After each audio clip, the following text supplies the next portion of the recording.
Girls begin going to school. So many of the reformers felt that education for girls was necessary in order to improve the condition of women. तो हम इतने सारे sections में अभी तक हमने पढ़ा कि किस तरीके से धीरे धीरे करके बहुत सारे ऐसे इंडियंस थे अब जो कि विमेन्स की लाइफ में चेंज लाना चाहते थे।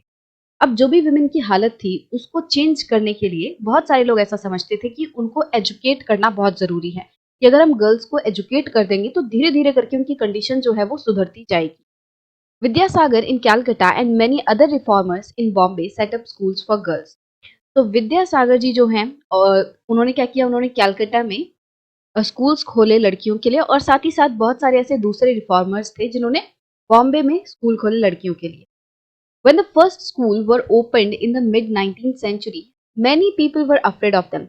तो 19th सेंचुरी में जब सबसे पहले लड़कियों के लिए स्कूल खोले गए तो बहुत सारे लोग जो थे वो उनसे डर रहे थे, एक तरीके से उन्हें उन स्कूल्स पे विश्वास नहीं था, वो स्कूल्स जाने में अवॉइड कर रहे थे। क्यों? They feared that school would take girls away from home. उन्हें ये डर था कि भाई अगर लड़कियां स्कूल जाएंगी तो वो अपने घर से दूर हो जाएंगी। जाहिर सी बात है कि अगर वो अपने स्कूल जाएंगी तो उन्हें घर से निकल के ही जाना पड़ेगा और स्कूल जाना पड़ेगा, और क्योंकि वो स्कूल में जाएंगी तो फिर वो घर का काम नहीं कर पाएंगी। Home prevent them from doing there domestic duties. अब अगर वो स्कूल जाएंगी तो घर में जो उनके काम हैं, जो कि मतलब लोग कहते हैं कि सिर्फ लड़कियों का काम है कि घर का चूल्हा चौका जो भी संभालना है, तो वो लड़कियां नहीं कर पाएंगी। तो इसलिए लोगों का डर था कि अगर लड़कियां स्कूल जाएंगी तो वो अपने घर से दूर हो जाएंगी, अपने घर का जो काम है, जो भी खाना बनाना है, मतलब जो भी डोमेस्टिक कोर्स होते हैं वो नहीं कर पाएंगी। Moreover girls had to travel through public places in order to reach school. और वो कह रहे हैं कि अगर लड़कियां स्कूल जाएंगी तो उन्हें पब्लिक प्लेसेस से होकर गुजरना पड़ेगा स्कूल जाने के लिए। Many people felt that this would have a corrupting influence on them. और फिर लोग ये सोचते थे कि अगर लड़कियां पब्लिक प्लेसेस से होकर जाएंगी, पब्लिक प्लेसेस मतलब कि यही जहाँ पे बाहर दूसरे लोग रहते हैं, ज्यादातर आदमी ही रहते थे उस टाइम पे, तो है ना। तो उन्हें लगता था कि अगर लड़कियां इस तरीके से आदमियों के बीच में से निकल के जाएंगी, पब्लिक प्लेसेस से होकर जाएंगी, तो उनके ऊपर एक करप्टिंग इन्फ्लुएंस पड़ेगा, वो लड़कियों को बिगाड़ देगा। ठीक है। They felt that girls should stay away from public spaces. तो इसीलिए लोगों को लगता था कि लड़कियां कहीं बिगड़ ना जाएं, उन पे करप्टिंग इन्फ्लुएंस ना पड़ जाए, तो इसीलिए लड़कियों को जो है पब्लिक स्पेसेस से दूर रहना चाहिए, उन्हें घर में ही रहना चाहिए और घर के कामकाज करने चाहिए। Therefore, throughout the 19th century, most educated women were taught at home by liberal fathers or husbands. तो क्या हुआ कि भले ही बहुत सारे रिफॉर्मर्स ने स्कूल्स तो खोल दिए थे लड़कियों के लिए, बट ये देखने मिलता है कि लड़कियां इतनी ज्यादा स्कूल जा नहीं पा रही थी। तो पूरे 19th सेंचुरी में हमें ये देखने मिला कि ज्यादातर जो औरतें पढ़ी लिखी हुई, जिन औरतों ने पढ़ना लिखना सीखा, वो औरतों ने स्कूल जाके नहीं सीखा, उन्होंने घर पे ही एजुकेशन जो है वो प्राप्त की अपने फादर्स से और हस्बैंड से। मतलब कि ऐसे लिबरल फादर्स और हस्बैंड जिनकी खुली सोच थी, जो खुले विचारों वाले थे, जो कि अपनी बेटियों को, अपनी वाइफ्स को पढ़ाना चाहते थे, तो ऐसे हस्बैंड्स और ऐसे फादर्स ने अपनी बेटियों को, अपनी जो बीवियां हैं उन्हें घर पे ही पढ़ाया। तो 19th सेंचुरी में हमें ये देखने मिलता है कि भले ही स्कूल तो खुल गए थे, बट लड़कियां इतनी ज्यादा स्कूल नहीं जा रही थी, और जिन भी औरतों ने पढ़ना लिखना सीखा उन्होंने घर में ही सीखा। समटाइम्स women taught themselves, और कई बार ऐसा देखने मिला कि औरतों ने खुद ही पढ़ना लिखना सीखा बिना किसी और, जैसे कि बिना किसी मेल के हेल्प के। जैसे कुछ लोग तो अपने फादर और या फिर हस्बैंड से पढ़ना सीख रहे थे, बट कुछ ऐसी औरतें थी जो खुद से ही सीखी थी। जैसे कि हमने अपनी जो पिछली क्लासेस हैं उसमें हमने रशुंदरी देवी के बारे में पढ़ा था कि किस तरीके से उन्होंने खुद ही पढ़ना लिखना सीखा।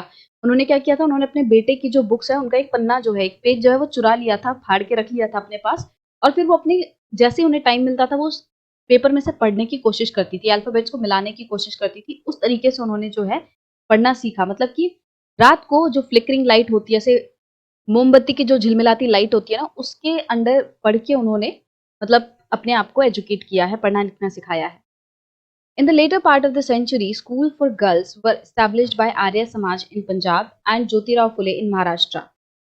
So 19th सेंचुरी के एंड तक हम देखते हैं कि आर्य समाज ने जो है पंजाब में स्कूल खोलने स्टार्ट कर दिए लड़कियों के लिए, और महाराष्ट्र में हम देखते हैं कि ज्योतिराव फुले जो हैं उन्होंने स्कूल्स खोले।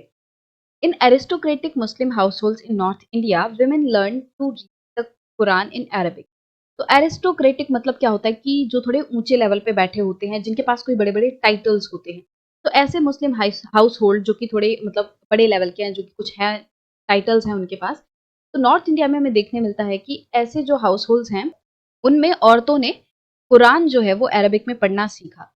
दे were taught by women who came home to teach. अब इन औरतों ने कैसे सीखा इन औरतों ने उन औरतों द्वारा सीखा जो कि घर पे पढ़ाने के लिए आती हैं। तो जैसे आपने देखा होगा ना कि कुछ ट्यूशन टीचर्स जो हैं वो आप ही के घर में पढ़ाने आते हैं। तो इसी तरीके से इन मुस्लिम हाउसहोल्ड्स में क्या होता था कि औरतों को पढ़ाने के लिए बाहर से कोई और औरत आती थी और वो पढ़ाती थी। Some reformers, such as Mumtaz Ali, reinterpreted verses from the Quran to argue for women's education. अब जैसा कि हमने देखा था कि किस तरीके से कि राजा राम मोहन रॉय और उनकी तरह बाकी रिफॉर्मर्स ने क्या किया था, अपने आइडियाज को लोगों तक पहुंचाने के लिए जो एंशियंट टेक्स्ट हैं उनका एग्जाम्पल दिया था, वहां से सेंटेंसेस ढूंढे और लोगों को बताया कि देखो हमारे जो पुराने टेक्स्ट है वो तो ये कहते हैं। तो अपने आइडियाज को सपोर्ट करने के लिए उन्होंने एंशियंट टेक्स्ट का सहारा लिया। इसी तरीके से इनमें भी क्या हुआ कि मुमताज अली जैसे जो रिफॉर्मर्स थे उन्होंने क्या किया, उन्होंने भी कुरान से कुछ ऐसे वर्सेस ढूंढे जो कि वुमेन्स की एजुकेशन को सपोर्ट करते हैं। तो उन्होंने भी क्या किया, अपने जो रिलीजियस टेक्स्ट हैं उनका सहारा लिया लोगों तक ये बात पहुंचाने के लिए कि औरतों का पढ़ना जो है वो जरूरी है। The first Urdu novels began to be written from the late 19th century. तो लेट 19th सेंचुरी के एंड तक 1890s हो गया, 1880s, तो यहाँ से क्या हुआ, जो उर्दू नॉवेल्स हैं वो लिखनी स्टार्ट हुई।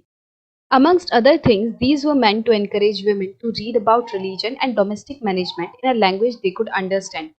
अभी जो नॉवेल्स वगैरह लिखी जा रही थी, इस तरीके से स्कूल्स वगैरह खोले जा रहे थे, उनका मेन एम क्या था कि औरतें जो है वो पढ़ना लिखना सीखें, वो अपने रिलीजन के बारे में और पढ़ें, साथ ही साथ डोमेस्टिक मैनेजमेंट मतलब कि जो घर का काम वगैरह होता है उसे कैसे अच्छे से मैनेज करें, इन सब चीज़ों के बारे में औरतें पढ़ पाएँ, वो भी एक ऐसी लैंग्वेज में जिनसे वो फेमिलियर है, मतलब कि अपनी खुद की लैंग्वेज में वो पढ़ पाएँ। जैसे हम देख रहे हैं कि उर्दू नॉवेल्स लिखी जानी स्टार्ट करी, तो उर्दू नॉवेल्स लिखी जाएँगी तो इससे क्या होगा, जिन औरतों को उर्दू आती है, क्योंकि उर्दू भाषा वो लोग आमतौर पे बोलते हैं, तो अपनी ही भाषा में खुद वो चीज़ें पढ़ पाएँगे, जो कि उनकी लाइफ में उसको मदद करेगी।